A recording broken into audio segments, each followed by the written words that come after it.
Alors, les bonnes nouvelles ne sont-elles pas largement anticipées par les marchés? C'est une question qu'on a le droit de se poser depuis maintenant quelques temps d'ailleurs. Bonjour Frédéric. Bonjour. Frédéric Rollin pour la banque Pictet, pour Pictet Asset Management. Bonne année, tous mes voeux.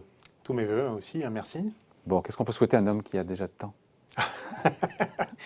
Écoutez, une bonne santé, je pense oui, que voilà. Pour tout le monde évidemment. Voilà, pour tout le monde, oui. On a des marchés qui sont depuis un petit moment très optimistes. Ça, c'est une évidence de dire ça. Aujourd'hui, oui. Quand on regarde les valorisations, on est sur des niveaux de valorisation qui sont plutôt élevés, même en tenant compte du rebond des bénéfices probables l'année prochaine. Ils sont forts. On attend quand même des rebonds assez importants. En moyenne, le 20, consensus 30, est autour de 25%. Ah, c'est voilà, ça. Autour de 25%. Donc évidemment, 25%, c'est non, mais c'est pas énorme. fait. C'est pas fait ça, 25% de rebond des profits. Alors, c'est pas encore fait, mais voilà, quel est le consensus? Comment ceci se fabrique? C'est l'idée que, on va sortir de l'épidémie grâce au vaccin. Donc, au deuxième semestre, alors ça va être plus ou moins rapide. Ça, c'est le scénario qui a été acheté par les marchés. Ça, c'est le scénario qui est acheté par les marchés. Et puis en plus, c'est l'alternative. Alors d'un côté, on a une croissance bénéficiaire assez probable parce qu'on sort de l'épidémie. Puis de l'autre côté, on peut toujours effectivement investir sur des obligations d'État françaises qui offrent des rendements négatifs, alors que les actions, même si elles sont survalorisées, offrent quand même des dividendes aujourd'hui supérieurs à 2%, avec un peu de croissance aussi à moyen terme, notamment grâce aux pays émergents. Donc dans l'ensemble, quand même, c'est vrai que ce scénario-là est plutôt favorable au marché actions, ce qui explique. Voilà, c'est comme ça que le consensus se fabrique. S'il se confirme, parce qu'encore une fois, alors s'il se confirme, dans les prix, il y a un rebond des profits très important, 25%. Il y a une campagne de vaccination qui se passe bien. Vous disiez en termes de timing, c'est quoi le... Je dirais qu'au deuxième semestre, ça sera reparti. Voilà, ça va se situer entre le premier et le deuxième trimestre, dépendant des pays, dépendant de la rapidité de chacun. Et ça, dans l'ensemble, quand même, je pense déjà le deuxième trimestre, on devrait voir une campagne de vaccination qui avance et donc des possibilités de rebond économique importantes. Mais si toutes les bonnes nouvelles ou beaucoup sont déjà intégrées dans les cours, ça veut dire que il n'y a pas beaucoup de bonnes surprises à attendre et que les mauvaises pourront donner lieu à des dégagements et à des corrections. C'est vrai qu'il n'y a pas énormément de bonnes nouvelles à attendre encore, mais on peut en trouver. Par exemple, regardez les actifs britanniques aujourd'hui. Ah, mais c'est un micro-truc, ça. C'est quand même un marché. Oui, pardon, si vous investissez sur les... Un peu porte-pièce, voilà, si une personne investit sur les actions britanniques, voilà, il ne fera pas bouger le marché. On peut quand même investir sur ce marché-là. On est sur des valorisations qui sont aujourd'hui plutôt basses. C'est-à-dire, pour retrouver les valorisations du marché global, il faudrait que les actions britanniques, toutes choses égales par ailleurs, montent de 50%. Alors, elles sont toujours un peu moins chères, les actions britanniques, parce qu'il y a moins de valeur de croissance. Mais néanmoins, on peut dire qu'il y a peut-être 10-20% de retard aujourd'hui sur les actions britanniques. Le Brexit a été signé en partie, les valorisations sont faibles, le cycle économique reprend et justement les actions britanniques sont plutôt cycliques. Devraient reprendre à partir de deuxième. Voilà. Donc, je dirais que ça peut être un sujet intéressant. Personne n'en a voulu parce que voilà, c'était le Brexit. Finalement, ce genre de situation peut être intéressante. C'est une classe d'actifs qui est très, très sous-pondérée chez les investisseurs, même si c'est un petit peu marginal. C'est quand même intéressant, je pense, de regarder ça. Ok, quoi d'autre?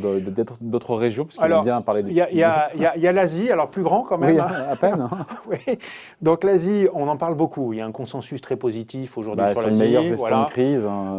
Meilleure gestion de crise. Au prix de liberté quand même assez croissance peut-être, mais en tout cas croissance très forte, croissance structurelle très très forte, et des niveaux de valorisation qui sont encore aujourd'hui plutôt modeste. Alors, je dirais qu'au niveau tactique, oui, on sait que ça se passe mieux en Asie, on sait que le rebond est là, on a des bons chiffres, vous en parliez tout à l'heure, je crois, sur Taïwan, etc. Mais il y a peut-être quelque chose qui n'est pas suffisamment pris en compte par le marché, c'est qu'au fond, l'Asie est en train, et surtout la Chine, est en train d'atteindre un niveau de maturité qui rend finalement ce pays éligible de façon structurelle. Souvent, l'Asie, on va l'acheter, des investisseurs vont la prendre dans les portefeuilles. Bon, ils sont positifs, ils en prennent un petit peu et puis ils reprennent leurs bénéfices derrière. Là, je pense qu'il faut comprendre que l'Asie est vraiment en train de concurrencer l'Occident, en fait, avec des économies qui sont de plus en plus diversifiées, une gestion économique qui est plus solide, et donc ça qui peut justifier en fait que cette prime de risque qu'on a aujourd'hui sur l'Asie disparaisse. C'est peut-être cette année qu'on verra ceci arriver. Sur l'Amérique, enfin sur les États-Unis. Sur les États-Unis, qu'est-ce qu'il y a comme bonne surprise à attendre? Alors les valorisations aujourd'hui sont quand même parmi les plus tendues. C'est pratiquement le marché le plus cher du monde, avec des valeurs technologiques qui ont été très achetées cette année, qui ont très bien réussi d'ailleurs, hein, qui ont des croissances bénéficiaires très intéressantes. Néanmoins, si on cherche les bonnes nouvelles, hein, on en trouvera un petit peu moins, mais il y a une possibilité quand même qui peut être assez intéressante, c'est que finalement, on commence à le voir, par exemple, le Sénat républicain, finalement, n'a pas suivi le veto de Donald Trump. On peut penser qu'aujourd'hui, il y a peu d'attentes sur le plan Biden et que certaines choses se mettent en place parce qu'après tout, eh bien, les républicains voudront aussi participer, je dirais, à ces efforts qui soutiennent la croissance. Il y a un domaine en particulier qui peut être intéressant de regarder, c'est les infrastructures. Il y a un consensus quand même aux États-Unis sur le fait que les infrastructures manquent de développement. Ça pourrait être aussi un point de développement intéressant pour le plan Biden. Tout dépendra de l'élection, c'est cette nuit, je crois. Alors, cette nuit, oui, mais enfin, voilà. Alors, après... En Géorgie, deux sénateurs deux sénateurs qui seront probablement républicain, hein, parce que voilà, c'est la tradition un petit peu dans cet état-là. À ce moment-là, c'est majorité républicaine. Mais ça, je dirais, c'est pas forcément très très mauvais pour le marché. Ce que les marchés aimeraient bien, en fait, c'est qu'on ait un Sénat républicain qui empêche les hausses de taxes pour les entreprises, mais qui, quand même, accepte quelques compromis avec les démocrates sur le plan de relance. Donc oui, ok pour la dépense, mais pas les hausses d'impôts. Pas les hausses d'impôts. Et finalement, la Banque centrale étant là, finalement, pour financer tout ça, ça peut être quelque chose qui est tenable. Hein. C'est aussi la bonne surprise de l'année 2020. Il y en a eu, c'est qu'au fond, eh bien, les politiques fiscales et les politiques monétaires maintenant marchent main dans la main, qu'on n'a plus peur de l'inflation. Et donc, voilà, si ça ne va pas, eh bien, on trouvera des dépenses pour aller mieux. Donc ça pourrait être une des bonnes surprises pour Biden. Ouais, bonne surprise aussi, au-delà des États-Unis, sur la consommation, qui pourrait rebondir plus fortement que prévu. C'est un pari que vous faites là. Alors ça peut être assez intéressant et ça, on en discute beaucoup avec notre économie. Je crois que c'est peut-être le scénario positif, un des scénarios positifs les plus importants et les plus crédibles qu'on peut avoir aujourd'hui. C'est-à-dire qu'il y a toute une catégorie de personnes qui a soit continué de travailler, soit reçu des aides d'État et qui se retrouvent aujourd'hui avec des comptes bancaires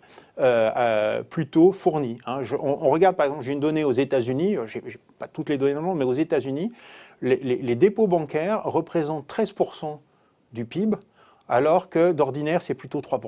Donc vous voyez, il y a eu ces aides assez importantes. Alors aux États-Unis, les aides ont été particulièrement importantes, on le sait. Et puis, les particuliers n'ont pas pu tout simplement aller dépenser parce que d'ordinaire, ils allaient au cinéma, au théâtre, au restaurant, etc. Ils n'ont pas dépensé en service. Donc, il y a toute une réserve d'épargne qui peut repartir à la consommation. Alors, ça sera seulement une partie des gens, mais ça peut être tout de même assez important. Donc ça peut être une des bonnes surprises. Je pense que ça sera vraiment un point à surveiller, les ventes de détail au moment où on va sortir des déconfinements. Est-ce que finalement, les gens auront changé d'habitude et se dire, oh non, finalement, voilà, le restaurant, j'y vais... assez rarement, j'en ai pas eu. Ou est-ce que je me lâche un peu? Ou est-ce que voilà, j'ai un peu d'argent sur mon compte et je me lâche. Ça va être assez important à suivre. Ça pourrait être une des bonnes surprises de l'année 2021. Une dernière bonne surprise, potentiellement, tous ces plans de relance, notamment l'argent vert qui est fléché vers la transition énergétique. En quoi ça peut être une bonne nouvelle pour les marchés, ça? Là, ça peut être une bonne nouvelle. Parce qu'on a déjà des valorisations sur certaines boîtes qui sont quand même déjà un peu. Alors, ce sont des valorisations qui sont assez élevées. Moi, je regardais une société de semi-conducteurs, je ne suis pas spécialiste des valeurs, mais quand je regarde les multiples qui s'appellent 2,6, qui fabrique des semi-conducteurs en carbure de silicium. Alors, j'ai appris que le carbure de silicium était une matière qui était difficile à dompter, mais une fois qu'on l'avait, je dirais, dompté, qu'on savait l'utiliser, on peut faire des semi-conducteurs particulièrement efficaces, étant capables de prendre des charges importantes. Cette société-là, on a sait le faire. Le cours de son action a quasiment doublé en 2020 et pourtant ces multiples de valorisation n'ont pas bougé, tout simplement. Elle a fait face à une demande assez importante. Il y a une demande très très importante aujourd'hui sur tout ce qui est efficacité énergétique, énergie propre, et c'est pas seulement voilà la petite. Quand vous dites une demande, c'est-à-dire une demande de la part des entreprises, de la part du public. Je pense que cette crise quand même nous a révélé quelque chose. Nous a dit il y a des crises importantes de causes naturelles auxquelles peut-être il faut se préparer. Je crois que le réchauffement climatique est un dommage collatéral positif. Un risque important, et donc je pense que les gens s'en rendent compte. Les États ont mis en place des politiques assez importantes. On aura le retour des Américains. On pourrait avoir quand même là-dessus, on va avoir le retour des Américains dans les accords de Paris, et donc dans l'ensemble plutôt une année positive probablement encore sur les énergies propres. Voilà, on voulait vous parler, il n'y en a pas beaucoup, mais on voulait quand même vous parler potentiellement des bonnes surprises. On aurait pu le faire dans l'autre sens aussi, se dire que les risques déceptifs sont aussi nombreux. On le fera demain, tiens. Merci d'avoir été avec nous, Frédéric Rollin, donc pour la banque Pictet. Merci, bonne année. Merci. Bye.